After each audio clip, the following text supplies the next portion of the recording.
کہ وہ آگ ایک بہت بڑی آفت ہے اور بنی آدم کے لیے موجب خوف، جو تم میں سے آگے بڑھنا چاہے یا پیچھے رہنا چاہے۔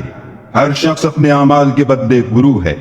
مگر داہنی طرف والے نیک لوگ کہ وہ باغہائے بہشت میں ہوں گے اور پوچھتے ہوں گے، یعنی آگ میں جلنے والے گناہگاروں سے، کہ تم دوزخ میں کیوں پڑے؟ وہ جواب دیں گے کہ ہم نماز نہیں پڑھتے تھے اور نہ فقیروں کو کھانا کھلاتے تھے اور اہل باطل کے ساتھ مل کر حق سے انکار کرتے تھے اور روز جزا کو جھٹلاتے تھے، یہاں تک کہ ہمیں موت آ گئی۔ تو اس حال میں سفارش کرنے والوں کی سفارش ان کے حق میں کچھ فائدہ نہ دے گی۔ ان کو کیا ہوا ہے کہ نصیحت سے روح گرداں ہو رہے ہیں، گویا گدھے ہیں کہ بدک جاتے ہیں، یعنی شیر سے ڈر کر بھاگ جاتے ہیں۔